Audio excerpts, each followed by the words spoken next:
Hurmatly o'quvchilar, 10-klasslar uchun algebradan kezekteki video sabağımızı başlayız.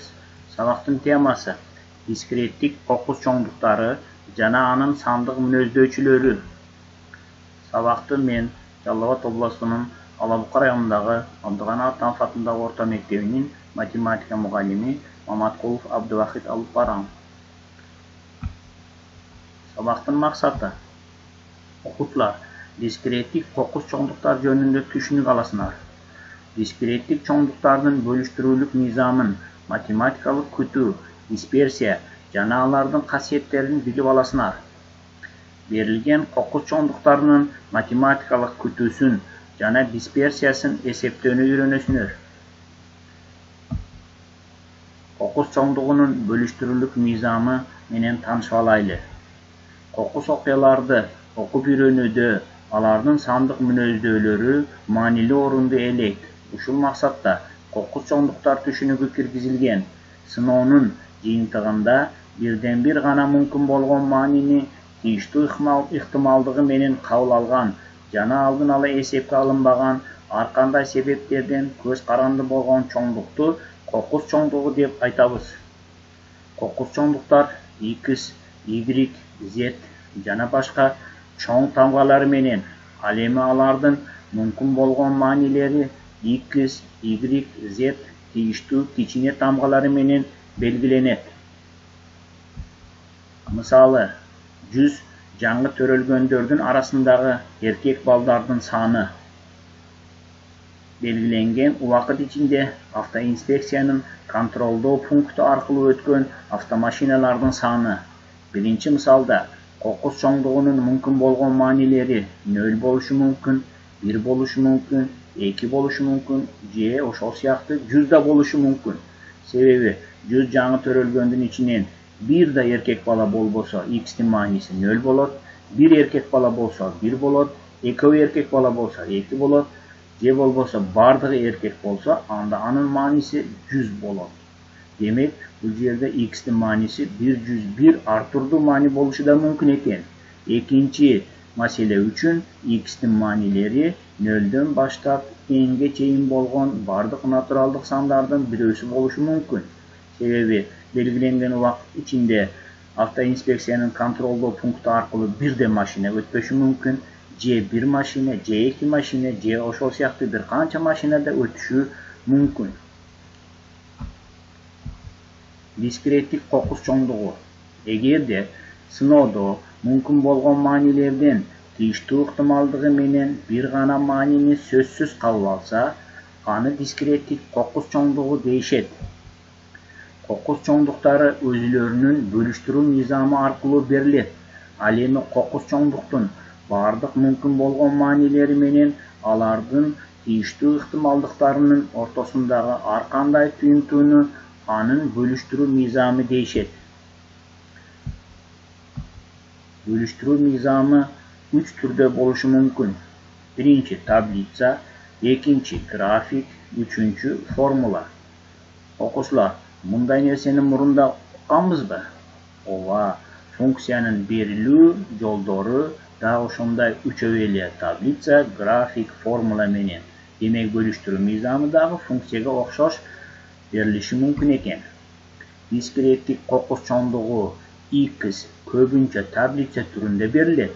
Мында биринчи сапта бардык мүмкүн болгон X'тин маанилери, экинчи сапта аларга тийиштүү болгон ыктымалдыктары жайланышат. Мында ыктымалдыктардын суммасы ар дайым 1-ге барабар болушу тийиш.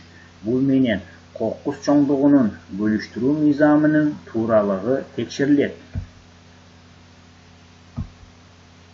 Биринчи мисал: металл тыйынды бир жолу ыргытылды.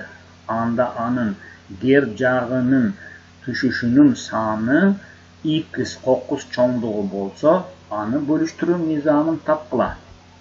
Демек, металл тыйын бир жолу гана ыргытылат экен. Анда анын кер жагынан түшүшүнүн санын X деп алсак, ал кандай болушу мүмкүн? Маселенин шарты боюнча X'тин бардык мүмкүн болгон маанилери 0 жана 1 болот. Тагыраак айтканда, Эгерде x1 barabar 0, başkaça aytkanda x'in birinci manisi 0 bolsa, bu учурда гер üstüne түшкөн жок. Ал эми x'in экинчи манisi 1 болгондо гер жагынан түштү деп эсептейбиз. Алардын тийиштүү ыктымалдыктары 2'den 1 болот, ар бириники. X чоңдугунун бөлүштүрүү мыйзамын анда төмөнкүдөй таблицага жазабыз. Биринчи сапка x'in маанилерин жазабыз. Баягындай 0 жана 1'di. А экинчи сапка ыктымалдыктарды жазабыз. 2'den 1 жана 2'den 1. Бул бөлүштүрүү мыйзамы туура экендигини текшерүү үчүн бул ыктымалдыктардын кошобуз. 2'den 1'ge 2'den 1'de кошсок 1 келип чыгат. Демек бөлүштүрүү мыйзамы туура экен. Экинчи мисал, 100 билеттерден турган лотереяда 5 сомдук 10 утуш жана 1 сомдук 50 утуш ойнотулат. Bir билети бар адам үчүн мүмкүн болгон утуштун бөлүштүрүү мыйзамын түзгүлө. Бул учурда маселе шарты боюнча x кокус чоңдугунун бардык мүмкүн болгон маанилери 5, 1, 0. Башкача айтканда, адам 5 сом утушу мүмкүн, 1 сом утушу мүмкүн, же 1 сомда утпашы мүмкүн. Анда алардын ыктымалдары барабар болот. 5 сомдук 10 утуш бар, ошондуктан 10'ду бөлөбүз 100'гө, барабар 0,1. 50 утуш 1 сомдук, ошондуктан 50'ду 100'гө бөлсөк 0,5. Анда P3 барабар 1'den жогорудагы ыктымалдыктардын суммасына кемитебиз, 0,4 болот. Анда кокус чоңдук x'тин бөлүштүрүү мыйзамы төмөнкүдөй болот. Таблицага жазабыз. Биринчи катарга 5, 1, 0'дү, экинчи катарга алардын тийиштүү ыктымалдыктары 0,1, 0,5 жана 0,4. Жана бул ыктымалдыктардын суммасын эсептесек, алардын суммасы 1 экен. Демек бөлүштүрүү мыйзамы туура. Эми математикалык күтүү жана анын касиеттерине токтолойлу. Бөлүштүрүү мыйзамы кокус чоңдугунун бардык мүмкүн бөлүүчү маанилерин алардын тийиштүү ыктымалдары менен бирге көрсөтүү негизинен ага жалпы гана мүнөздөмө бере алат. Бирок кээ бир учурларда кокус чоңдугунун суммалык орточосун билүү маанилүү болот. Андай сандык мүнөздөмөнүн бири математикалык күтүү эсептелет. Кокус чоңдугу x'тин математикалык күтүүсү деп төмөнкү формула менен эсептелген mx санын айтабыз. Математикалык күтүүсү бул x кокус чоңдугунун орточо мааниси болот. Математикалык күтүү төмөнкүдөй касиеттерге ээ. Турактуу с санынын математикалык күтүүсү ошол турактуу сандын өзүнө барабар. Башкача айтканда, с турактуу санынын математикалык күтүүсүн эсептегенде x'тин бардык маанилери бирдей с деген маанини кабыл алат. Анда s'ны каша сыртына чыгарсак, каша ичиндеги ыктымалдыктардын суммасы 1'ге барабар болгондуктан s'ны 1'ге көбөйтсөк кайтып с чыгат. Экинчи касиет, турактуу көбөйтүүчү s'ны математикалык күтүү белгисинин алдына чыгарууга болот.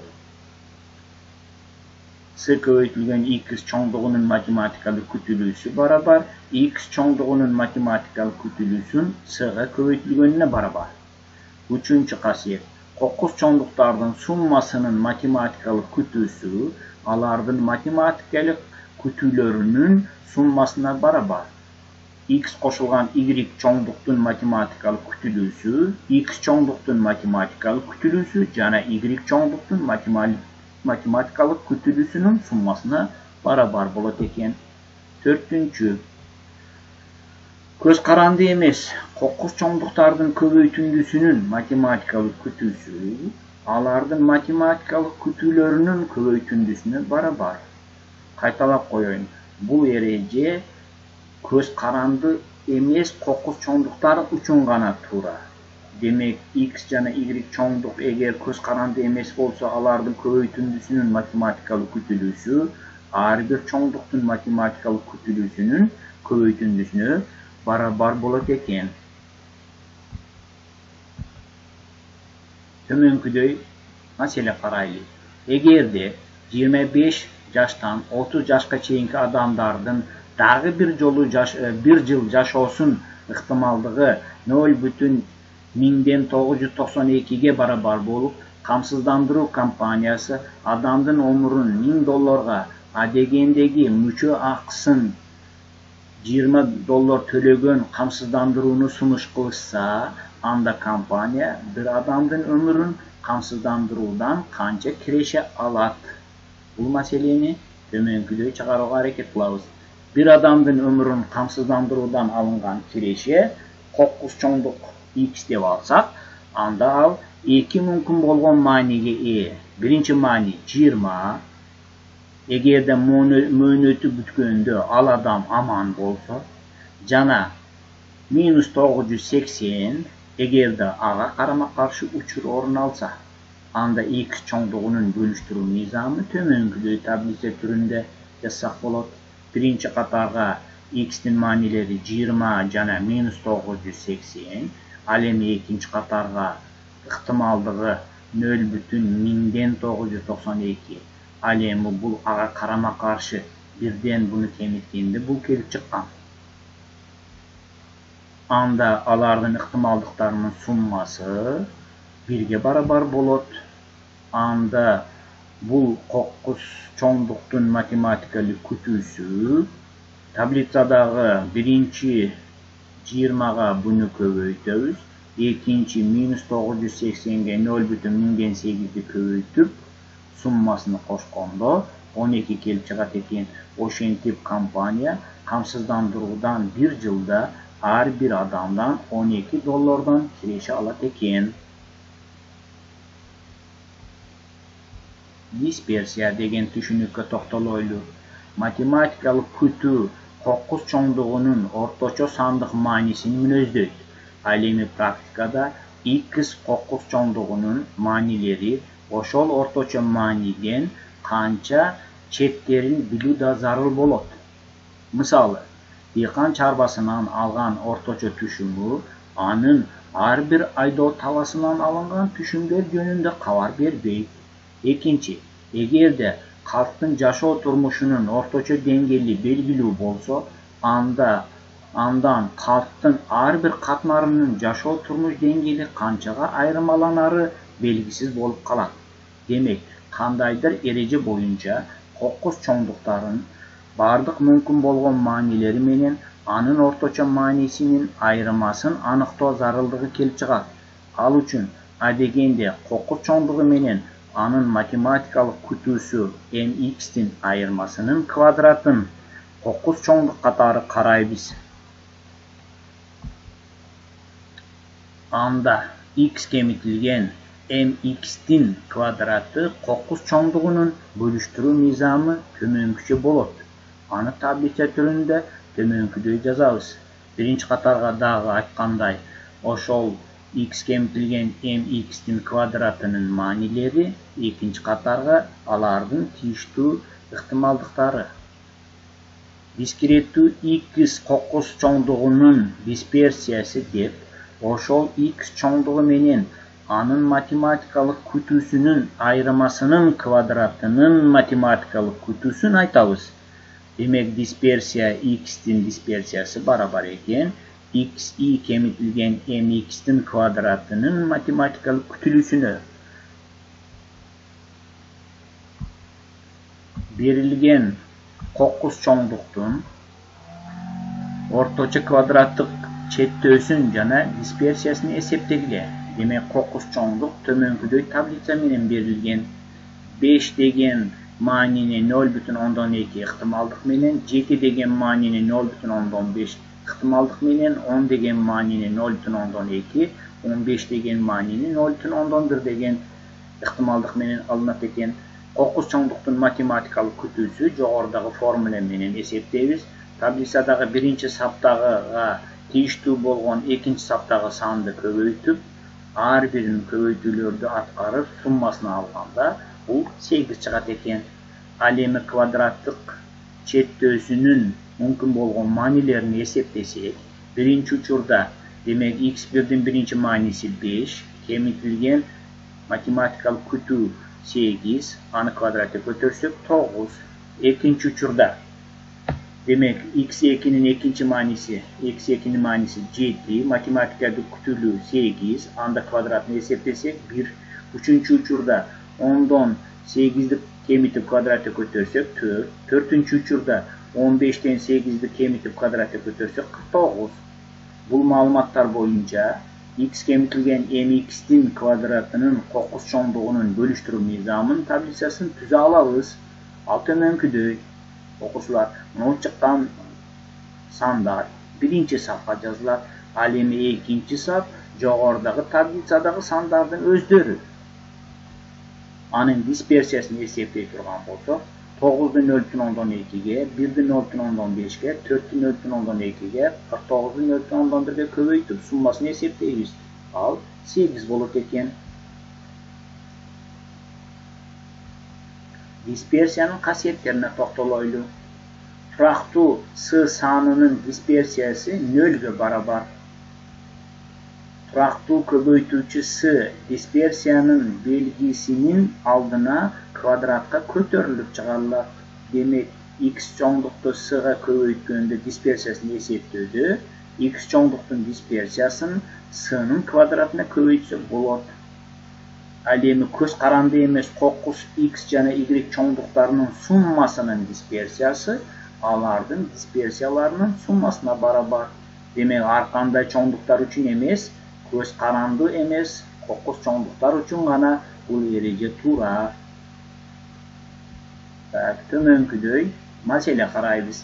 Берилген кокус чоңдуктун математикалык күтүүсүн жана дисперсиясын эсептегиле. Кокус чоңдук таблица түрүндө берилген экен. 1 деген маанини 0,2 ыктымалдык менен, 2 деген маанини 0,3, 3 деген маанини 0,1, 4 деген маанини 0,4 ыктымалдык менен кабыл алат экен. Бөлүштүрүү мыйзамы туура экендигин текшеребиз. Ыктымалдыктарды кошсок 1 чыгат экен. Демек, бөлүштүрүү мыйзамы туура экен. Кокус чоңдуктун математикалык күтүүсүн жогорудагы формула менен эсептейбиз. Бул учурда таблицада 4 сандар бар. Демек, 4 кошулуучуларды аткарып жообун чыгарсак 2,7 чыгат экен. Квадраттык четтөөсүнүн мүмкүн болгон маанилерин эсептейбиз. x1'ден mx'тин кемитилгендин квадратын эсептесек, демек 1'ден кемитебиз 2,7 квадраты 2,189.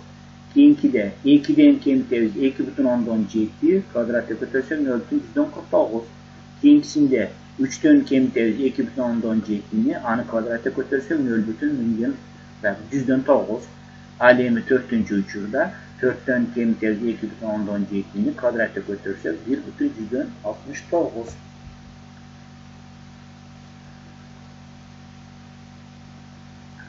Бул маалыматтар боюнча x кемитилген mx'тин квадратынын кокус чоңдугунун бөлүштүрүү мыйзамын таблицасын түзө алабыз. Булар азыркы чыккан сандар. Булар болсо мурунку таблицадагы экинчи саптагы сандардын өздөрү. Бул чоңдуктун дисперсиясы болсо 2,189'ду 0,2'ге, 0,149'ду 0,3'ге, 0,109'ду 0,1'ге жана 1,169'ду 0,4'ге көбөйтүп суммасын эсептесек 1,140 чыгат. Демек, дисперсия 1,141'ге барабар экен. Кийинки маселе. Аткарылган 25 контролдук иштердин 5-өсү эң жакшы баага татыктуу болсо, анда кокусунан алынган 3 иштин эң жакшы баага бааланышынын ыктымалдыктарынын бөлүштүрүү мыйзамын тапкыла жана математикалык күтүүсүн эсептегиле. Демек, балдар 25 окуучу экен. Контролдук иште 5 окуучу эң жакшы баага татыктуу болуптур.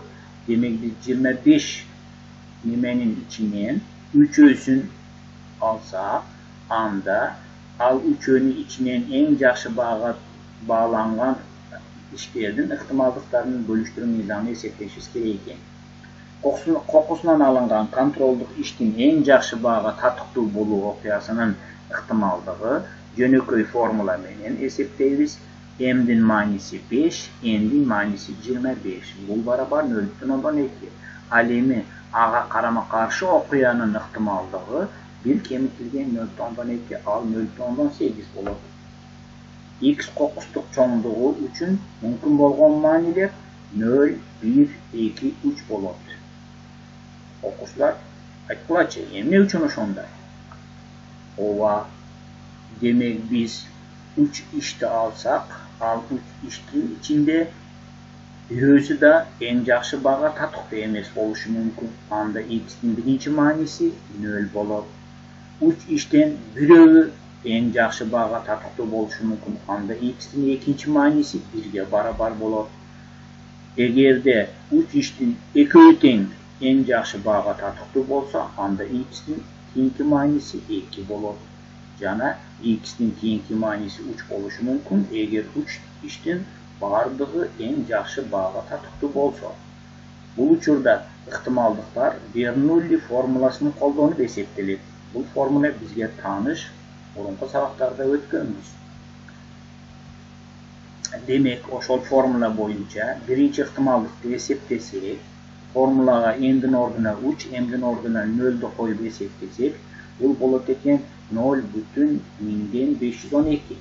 Al emi ekinci ihtimallık daha oşo formulaga N'nin orduna 3, M'nin orduna 1'ді koyup hesaplasak, 0,1000'den 384. Al emi üçüncü ihtimallık N'nin orduna 3, M'nin orduna 2'ni koyup hesaplasak, 0,1000'den 96. Al emi dördüncü ihtimallık 0,1000'den 8 çıgat eken. Alardın summasını hesaplasak, bir çıgat demek bölüştürme nizamı tura boldu. Anda anı tömönküдөй tablisa türünde yazsak bolot. Birinci katarda X'nin manileri, ikinci katarda oşoğa tiyiştүү bolğan ihtimallıklar. Anda anın matematikalık kütүүsü jogorda formulаны koldanıp hesaplasak, tablitsadagı birinci stolbiktegi sandardı bir-birine köböйтүp, ekinçidegilerdi köböйтүp, üçüncüdegilerdi köböйтүp, dördüncüdegilerdi köböйтүp summasını alsak 0,10'dan 6 bolot eken. Keyinki maselege toxtaloylu. Egerde kıyın 2 jolu ırgıtılsa, anda anın ger jagынан түшүүсүнүн matematikalık kütүүsүn jana dispersiyasını tapqıla. Demek kıyın 2 jolu ırgıtıldı.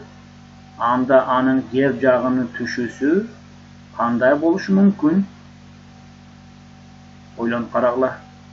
Bu mesele üçün ihtimallık 0,15'ge barabar bolot. Sebebi kıyındın C ger tarafı, C ekinci tarafı düşüşü mümkün. Anda ağa karama karşı bolğan okuyanın ihtimallığı dağı 0,15 bolot. X fokus çoğunluğu üçün mümkün bolğan 3 mani bolot. Alar kaysılar 0, 1, 2. Başkaça aytqanda bir jağı dağı ger düşbaşı mümkün. Bir jağı düşüşü mümkün. C eköyten düşüşü mümkün. Demek X'nin birinci manisi 0. Bir jolu da ger jagынан düşpösö. X'nin ikinci manisi 1. Bir jolu ger jagынан düşsö. Al emi X'nin keyinki manisi 2. 2 jolu dağı ger jağı düşkün. Anda alardın ihtimallıkların kanday hesaplayız? Dağı aldığınki meseledeki siyahtı Bernoulli formulasını koldanıp hesaplayız. Bu uçurda N'nin orduna 2 koyabız.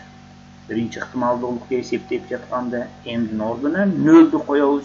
Anda anın manisi 0,25 bolot. İkinci ihtimallıktın manisi N'nin orduna 2, M'nin orduna 1 koyganda 0,15 çıgat.